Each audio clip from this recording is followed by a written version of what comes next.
बिहार के उप मुख्यमंत्री सम्राट चौधरी, इन पर मेरा सीधा आपके माध्यम से सरकार को, बिहार के गवर्नर से, बिहार सरकार से, केंद्र सरकार से मेरा अनुरोध है कि इनको हत्या के आरोप में, ये हत्या के अभियुक्त हैं, इनको तुरंत पद से बर्खास्त करके गिरफ्तार किया जाए। क्यों किया जाए ये समझिए।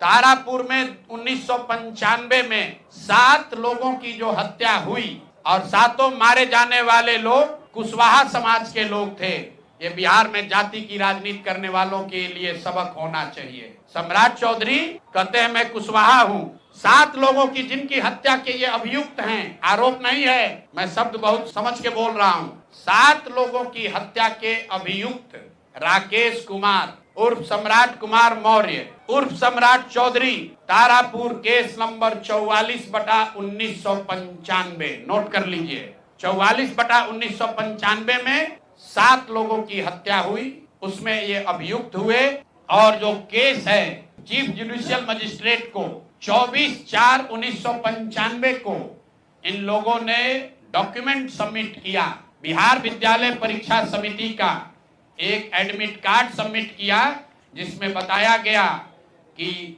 KNVMH ये स्कूल का नाम है, कुमार सर एक स्कूल का नाम है जहां से ये एडमिट कार्ड इशू हुआ है। सम्राट चंद्र मौर्य, पिता का नाम Shakuni Choudhary, date of birth 1/5/81, result fail, number आया 268, कैटेगरी प्राइवेट। ये सुप्रीम कोर्ट का डॉक्यूमेंट है जो सम्राट चौधरी ने जमा किया है, जिसमें ये बताया है कि इनका डेट ऑफ बर्थ 81 है, उसके हिसाब से 95 में चीफ जुडिशियल मजिस्ट्रेट ने नाबालिग होने के नाम पर इनको वहां से राहत दी। इनको जेल से निकाला गया क्योंकि ये 15 साल के थे और कानूनन 18 साल से कम उम्र के बच्चे को अभियुक्त के तौर पर जेल पर नहीं रखा जा सकता था। ये बात तो पब्लिक की जानकारी में है। अब मैं क्यों कह रहा हूं कि इनको आज अरेस्ट करना चाहिए, क्योंकि 2020 का जो सम्राट चौधरी ने अपना इलेक्शन एफिडेविट दिया है, इसमें अपना उम्र इन्होंने बताया है 51 साल। ये सम्राट चौधरी का इलेक्शन एफिडेविट है। इन्होंने अपना उम्र बताया 2020 में 51 साल। इसका मतलब है कि 2020 माइनस 26, तो 1995 में इनका उम्र था 26 साल। तो 26 साल के उम्र के आदमी को कोर्ट ने गलती से गलत सर्टिफिकेट के आधार पर नाबालिग होने के नाम पर अभियुक्त होने के बावजूद, ध्यान दीजिए, अभियुक्त होने के बावजूद इनको जेल से बरी कर दिया गया था कि ये 15 साल के हैं, जबकि इनका अपना डॉक्यूमेंट बता रहा है कि उस समय 26 साल के थे। तो 26 साल के उम्र के आदमी पर अगर 6 लोगों की हत्या का आरोप है तो जब तक कोर्ट से वो फ्री नहीं होते हैं तब तक उनको जेल में होना चाहिए। और ये आदमी यहाँ का उप मुख्यमंत्री बनकर बैठा हुआ है। तो मैं यहाँ के मुख्यमंत्री से और बिहार के माननीय राज्यपाल से ये अनुरोध कर रहा हूँ कि हत्या का आरोपी, हत्या का अभियुक्त सम्राट चौधरी, राकेश कुमार उर्फ सम्राट चौधरी उर्फ सम्राट कुमार मौर्य आज संवैधानिक पद पर बैठे हुए हैं। ये देश के संविधान का, देश के विधि विधान का इससे बड़ा अपमान नहीं हो सकता है कि जिस व्यक्ति को जेल में होना चाहिए वो आदमी यहाँ का उप मुख्यमंत्री बना हुआ है। तो मुख्यमंत्री नीतीश कुमार सीधे इस पर कार्रवाई करें। नहीं करेंगे तो कल परसों में हम लोग राज्यपाल के पास डेलीगेशन लेकर जाएंगे, सिर्फ बर्खास्तगी के लिए नहीं, सम्राट चौधरी के गिरफ्तारी के लिए।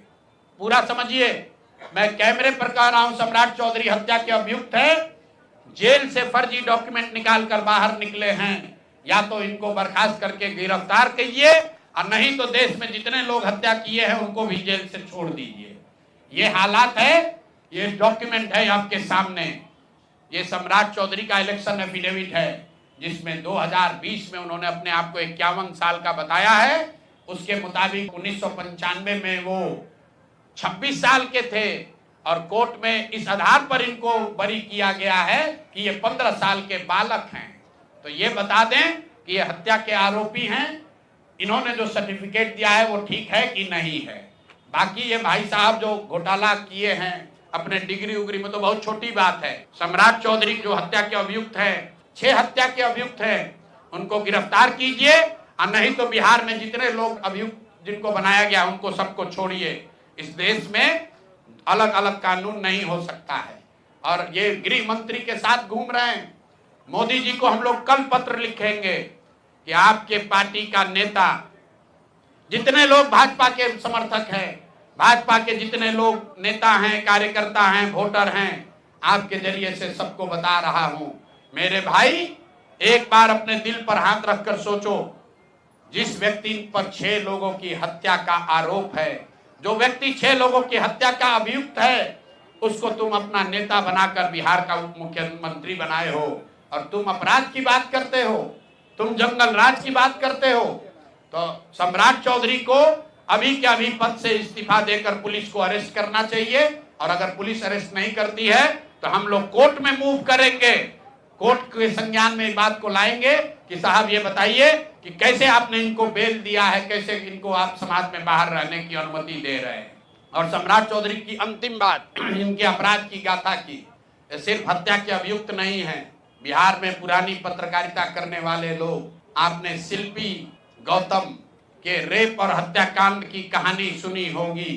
आपने सुना होगा कि लालू जी के जंगल राज का जब चरम सीमा था, जितनी यहाँ माताएं बहनें हैं, जो पढ़े लिखे लोग, समझदार लोग हैं, स्वच्छ छवि वाले बिहार में रहने वाले लोग हैं, याद कर लीजिए शिल्पी गौतम रेप और मर्डर केस, जिसमें एक डॉक्टर के लड़के को और शिल्पी गौतम के साथ ऐसा आरोप लगा था कि उनके साथ सामूहिक बलात्कार और उसके बाद उनकी हत्या कर दी गई थी। साधु यादव पर उसका आरोप लगा था, बड़ी हंगामा हुआ, सीबीआई में केस गया। मैं आपके माध्यम से आज पूछ रहा हूं कि क्या अभी के उप मुख्यमंत्री सम्राट चौधरी उर्फ राकेश कुमार उर्फ सम्राट कुमार मौर्य उस केस में संदिग्ध अभियुक्त के तौर पर नामजद थे या नहीं थे, ये प्रेस में वो बता दें, उसके बाद हम उसका डॉक्यूमेंट आपको जारी करेंगे। सीबीआई ने इनको अभियुक्त के तौर पर इनकी जांच की थी कि नहीं, उस मुकदमा में इनको नामजद संदिग्ध बनाया गया था कि नहीं, ये सीधा आपको बता रहे हैं। और ये पूरा केस तब के भाजपा के नेता सुशील कुमार मोदी जी ने उठाया था, और तब सम्राट चौधरी यही साधु यादव और राजद के गैंग के हिस्सा थे।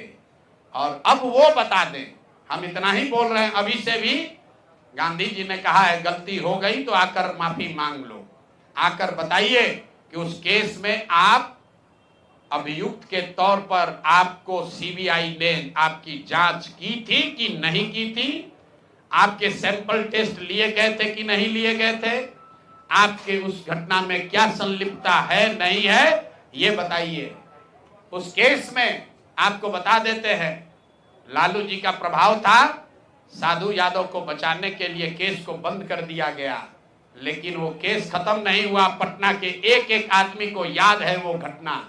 तो अब राकेश कुमार बताएं, आज के सम्राट चौधरी बताएं कि उस केस में इनकी भूमिका क्या थी, उसमें ये नामजद थे कि नहीं थे, और थे तो इन्होंने इसको डिस्क्लोज क्यों नहीं किया।